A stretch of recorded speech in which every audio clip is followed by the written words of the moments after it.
और आप वैसे भी बहुत चल रहे हैं इस समय, काफी हजारों, जब आप आए यहाँ पे स्क्रीन पे दिखे तो ये पूरा हॉल हॉल तालियों से गूंज उठा। तो बाबा जी ये क्यों आप चल रहे हैं? चल तो आप रहे थे कहीं 2-3 सालों से, तो आजकल ये सड़क पे क्यों चल रहे हैं आप? क्या वजह है इसकी? जय श्री राम, जय बागेश्वर धाम की। वहां जो भी विराजमान, आपको भी बहुत बहुत धन्यवाद। और आपने कहा कि हम क्यों चल रहे हैं, सच ये है कि भारत की स्थिति हिंदुओं की बहुत विचित्र है। बांग्लादेश उसकी पिक्चर लाइव दिखाई जा रही है, जिस कारण से हमारे दिल में दर्द है। हम अपनी जो भी भूमिका निभा रहे हैं, I am not poster boy, ना हमें हिंदू हृदय सम्राट बनना है, ना हमें बब्बर शेर बनना है, ना हमको नेता बनना है, ना अभिनेता बनना है। हमें सिर्फ सनातन का एक सिपाही रहना है। सत्य के सत्य को रखते हैं, तो जिनको सत्य प्रिय है वो जहां हम परोसते हैं वो उसको ग्रहण कर लेते हैं। ये वो लोग हैं जो आपकी सदन में तालियां अभी बजा रहे हैं, जिन्होंने सत्य को स्वीकार किया, सनातन को स्वीकार किया, रामचरितमानस के आधार पर, भगवत प्रेरणा के आधार पर अपना जीवन जी रहे। ये वो लोग हैं जो ज्ञान और विज्ञान दोनों को लेकर के चलते हैं। ये वो लोग हैं आउट वर्क भी करते हैं, बाहर की श्रेणी में इंट्रोवर्ट रह करके प्रभु का ध्यान।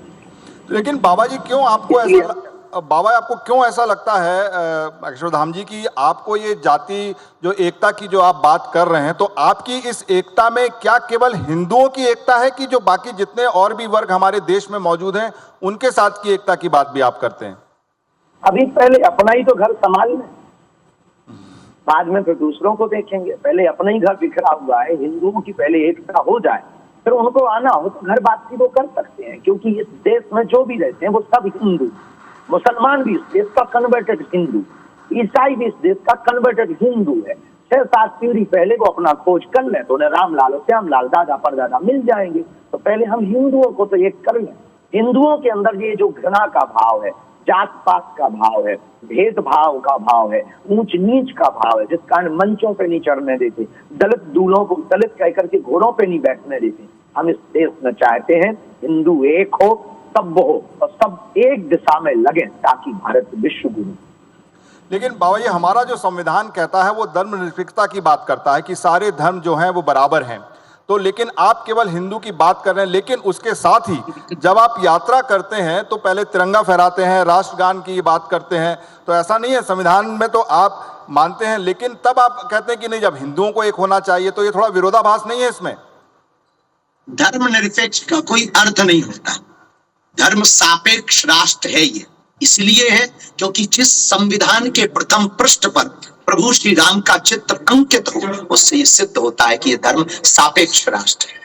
दूसरी बात, आपने कहा कि सबको रहने का अधिकार है और हिंदू अगर एक धर्म की बात करेंगे, हिंदू कोई एक धर्म नहीं है, इस पूरी दुनिया की आचार संहिता है, बाकी है मजहब। धर्म तो सिर्फ सनातन धर्म है। और बाप को अपना बाप नहीं कहेंगे तो क्या पड़ोसी के अंकल को बाप कहेंगे?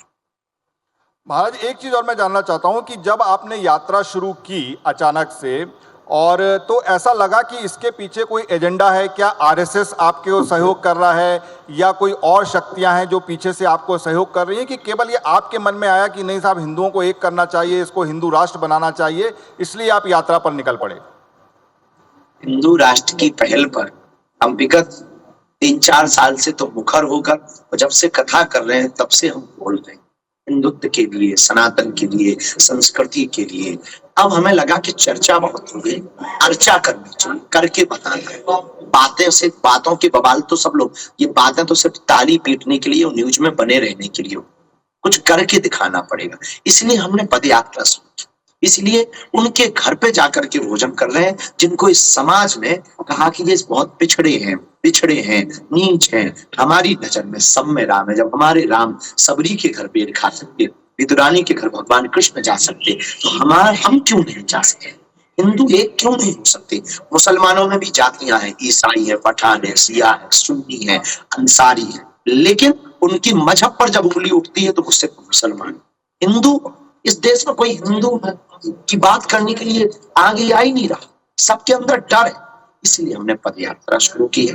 कोई एजेंडा हमारे पीछे नहीं है, हम किसी के इशारों पे चलते हैं। हम अपने घर वालों के इशारों पे नहीं चल पा रहे, किसी और के इशारों पे क्या खाक चल पाएंगे? हम तो हनुमान जी के इशारे पे चल रहे हैं। हम तो इस देश के 100 करोड़ हिंदुओं के साथ पर चल रहे हैं, क्योंकि इस देश को बचाना है तो हिंदुओं को बचाना पड़ेगा। हिंदू रहेगा तो हिंदुस्तान रहेगा, हिंदुस्तान रहेगा तभी तो प्रभु श्री राम पुनः प्रकट होंगे, तभी तो कल की अवतार होगा, तभी तो रामचरितमानस बचेगी। तो इन 100 करोड़ हिंदुओं का एजेंडा है, 100 करोड़ हिंदू हमारे पीछे है। अब जिनको जो बिगाड़ना है बिगाड़ लो। तो बाबा एक बात ये सामने आई कि जब अगला जो एक पॉलिटिकल पार्टी है, जब उसने जाति जनगणना की बात की कि इस देश में जाति जनगणना होनी चाहिए और जिसकी जितनी संख्या हो उसको उतने अधिकार मिलना चाहिए, इसीलिए तो बीजेपी ये लेके आई, आरएसएस लेके आई कि एक है तो सेफ है, बटेंगे तो कटेंगे। तो उसी एजेंडा को लेकर फिर आप आगे निकल पड़े कि नहीं साहब ये ऐसा नहीं होना चाहिए और जाति जनगणना में नहीं। तो ये इस पे कितना सही है ये साहब? ये दोनों विषय बहुत बदलने हैं। हमारा संकल्प बहुत पहले से चल रहा है। हम गुरु पूर्णिमा को जुलाई में ये बात की सिद्धि पुष्टि करते हैं कि इस तारीख से इस तारीख तक भेदभाव मिटाने के लिए हम पद यात्रा करें। ये विषय हम सामाजिक समरसता के मंचों की चर्चा 2 साल पहले से कर रहे हैं। ये विषय अभी आए हुए हैं, ये उनका राजनीतिक प्रोपेगेंडा है। हम इस देश में चाहते हैं चाहे जाति जनगणना वाले हो या जाति जनगणना ना वाले हो, हम चाहते हैं कुछ भी हो, भारत का अहित नहीं होना चाहिए, भारत में गृह युद्ध नहीं होना चाहिए, जातियों के नाम पर नहीं होना चाहिए, भेदभाव के नाम पर नहीं। जनगणना आप करो, जनगणना इसलिए होती है जनसंख्या की जनगणना करनी, ताकि कितने और अस्पताल खोले जाए, कितने और स्कूल खोले जाए, कितने और पुलिस स्टेशन खोले जाए, इसलिए जनसंख्या की गणना की जाए। जाति जनगणना का करने का मतलब है गृह युद्ध की तरफ जाना। ना हम कांग्रेस के हैं, ना हम भाजपा के हैं, ना हम सपा के हैं, ना हम बसपा के हैं, हम हनुमान जी के हैं, हम हिंदुओं के हैं और हम सिर्फ हिंदुत्व हित की बात कर रहे हैं। वो अपना काम कर रहे हैं, वो राजनेता है, राजनेताओं पे हम क्या बोलेंगे? अध्यात्म की मारे किया।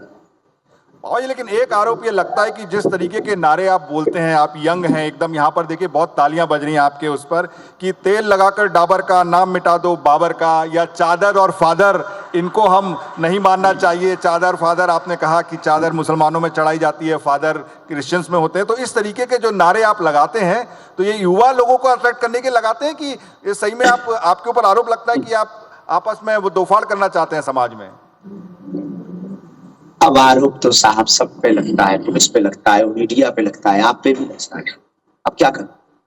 आरोप कोई लिए कि मुंह सबका स्वतंत्र है, भारत देश 1947 में आजाद हो गया, तो सबको बोलने की आजादी है संविधान में, तो आरोप लगा देते हैं। हमें तो तुम्हारे कैमरा वाले पे भी आरोप है कि हमारे प्राण खा रहा है, आंखों में चुभन हो रही। वो तो आरोप तो कोई कुछ भी लगा सकता है, लेकिन हाँ हमने सही कहा, तेल लगा लो डाबर का, नाम मिटा दो बाबर का, क्योंकि ये देश बाबर का नहीं है, रघुबर का है। अकबर महान नहीं, इस देश में रघुबर महान है। इस देश में ये जो है स्वामी विवेकानंद, रामकृष्ण परमहंस, प्रभु श्री राम, रानी लक्ष्मीबाई, भगत सिंह, चंद्रशेखर आजाद, राजगुरु, सुखदेव, वो जिन्होंने मोहम्मद गौरी को लाइन में लगा दिया, ऐसे महापुरुष, वो जिन्होंने बाबर को ठिकाने लगा दिया, वो जिन्होंने मुगलों की अत्याचारों को सहा लेकिन अपने प्राणों की बलिदान देकर के देश को, हिंदुओं को बचाया। तो हम चाहते इस देश में उनका नाम निशान इसलिए नहीं चाहते क्योंकि ये देश रघुबर का है, ना कि बाबर का, ना कि अकबर का। ये देश राम का है, ये देश महर्षि वाल्मीकि का है, स्वामी विवेकानंद का है, देवराहा वाले बाबा का देश है। ये देश स्वामी समर्थ रामदास जी का है, ये देश छत्रपति वीर शिवाजी महाराज का, ये देश महाराणा प्रताप का है। इन पर चर्चा क्यों है? इनको आप इतिहास में छिपाते हो और बाबर के नाम के चर्चे करते हो, और वो जो है नारे देते हैं, जय फिलिस्तीन के संसद में वो नारे देते हैं सरतन से जुदा कर देंगे, वो नारे देते हैं कि गजवाई हिंद होगा। क्यों होगा भाई? तो हमने कहा कि अगर गजवाई हिंद होगा तो भगवाई हिंद होगा। वो कहते हैं कि वाह ये बाबरी मस्जिद नहीं रहेगी, हम कहा ठटरी के बरे, क्यों नहीं? तो हम तेल लगाएंगे डाबर का, नाम मिटाएंगे बाबर का। बिल्कुल। अब किसी को दिक्कत हो तो वो गोली खा ले, हम नहीं सुधरने वाले। बिल्कुल। आपने कहा कि आप ना नेता हैं, ना अभिनेता हैं, ना इस पक्ष में हैं, ना उस पक्ष में हैं, लेकिन आपकी यात्रा में मैंने देखा कि चाहे नेता हो, कई सारे नेता आए, अभिनेता हो, संजय दत्त जैसे आए, कई गायक हों, तो ये इन सबको आपको अपने साथ जोड़ने का क्या मकसद है? आप अगर ये नहीं, इनको आप साथ चल के क्यों जोड़ रहे हैं? अरे भैया, हिंदुस्तान तो सबका है ना, सनातन तो सबका है ना, तो नेता भी तो भारत का ही है ना, और वो भी तो सनातनी होगा, और अगर उसका जमीर जिंदा होगा तो वो आएगा। अभिनेताओं का भी तो ये देश है, वो क्यों नहीं हिंदुत्व पे बात करेंगे?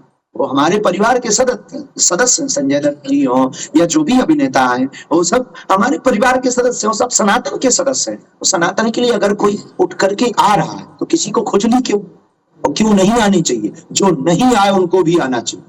अभी आप नहीं तो खोट होगा आपके ऊपर हमें। और जो यहाँ पर युवा बैठे हैं उन्होंने मुझसे कहा कि एक सवाल आप जरूर पूछिएगा कि जो आपके गुरु हैं राम भद्राचार्य जी, उन्होंने कहा कि भाई आपका विवाह मैं जल्दी करा दूंगा, उन्होंने ऐसा ऐलान किया।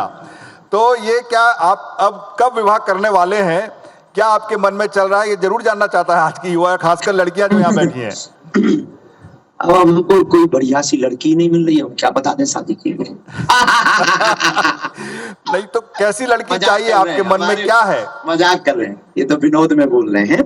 हमारी माँ और हमारे गुरुजी जो हमको आज्ञा देंगे, हम निश्चित रूप से गृहस्थ जीवन में जाएंगे, क्योंकि गृहस्थ जीवन भी कोई अपराध नहीं है, और उसमें भी भक्ति और भगवान की सेवा पूजा और राष्ट्र सेवा की जा सकती है।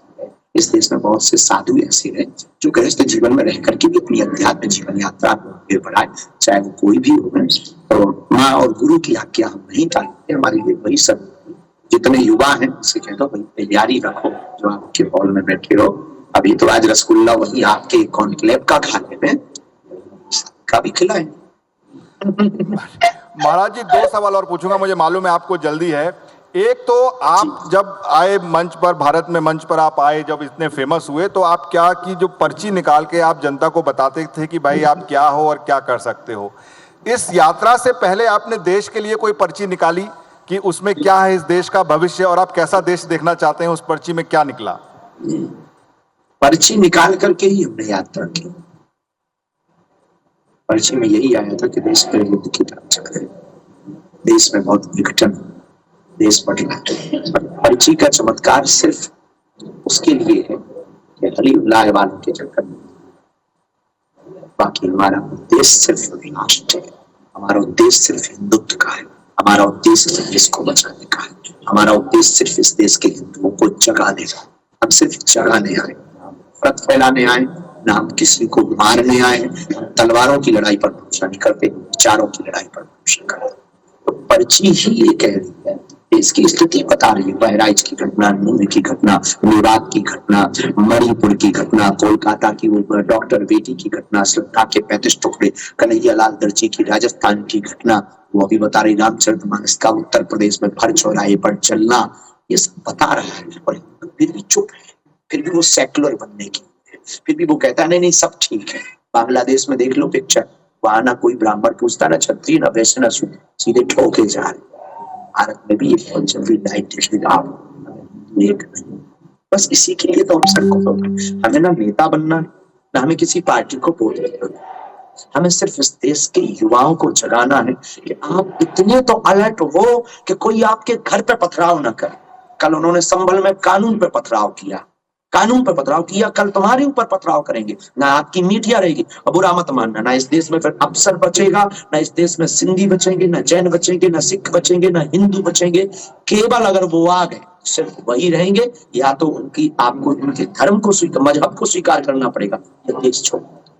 इसीलिए हम चिंतित हैं, इसीलिए तो हम परेशान। वरना हमें क्या पड़ी है अपनी जान की बाजी हथेली पर लेकर के 160 किलोमीटर में पैदल चलना, लोगों की व्यवस्था करना, हमें क्या पड़ी है? प्रपंच तो दिखाना नहीं, नेता तो हमें बनना नहीं है कि हमें बल दिखाना चाहिए, ताकत दिखानी चाहिए। तो सही बात है, ये बाबा आपका सत्ता पथ नहीं है।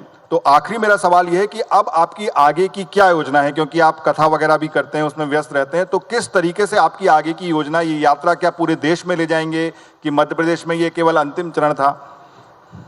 जहां जहां हिंदुओं में बिखराव है हम वहां जाएंगे, देश के हर कोने में जाएंगे। दूसरी यात्रा हम वृंदावन से दिल्ली तक करने वाले, एक लखनऊ से अयोध्या तक करने वाले, एक बेंगलुरु से तिरुपति बालाजी तक। IBC 24 तो हमारे परिवार का सदस्य, हमारे घर का सदस्य है, आप सब हमारे परिवार के सदस्य। छत्तीसगढ़ से हमारा बड़ा फैन है, तो हमें एक बार एक पद यात्रा छत्तीसगढ़ में भी करनी। देश के उन कोने में जाएंगे जहाँ धर्मांतर, कन्वर्जन है, जहाँ हिंदू बिखरा, जहाँ हिंदू घोषित होने की तैयारी कर, हम उन पिछड़े पिछड़े लोगों को गले लगाकर उनके अस्तित्व को याद करवाएंगे कि तुम याद करो तुम वो हो जिन्होंने तुम्हारे दादा परदादा रामचरितमानस के लिए अपना जीवन जिया है। ठीक है बाबा, बहुत बहुत धन्यवाद, आप हमारे बीच उपस्थित हुए। मुझे मालूम है आज बहुत व्यस्त हैं, आपको ट्रेवल भी करना है, आपका बहुत बहुत धन्यवाद। और सारे में जो यहाँ पर दर्शक हैं उनसे मैं कहूँगा कि एक बार ताली बजाकर बाबा जी का सम्मान करें। हम आपका धन्यवाद, जितने भी लोग वहां बैठे हैं, आप लोग बहुत प्रसन्न रहो, मुस्कुराते रहो, नफरत नहीं, हम प्रेम के आदी हैं, पर गर्व से कहते हैं हम हिंदुत्ववादी हैं। धन्यवाद बाबा, बहुत बहुत धन्यवाद।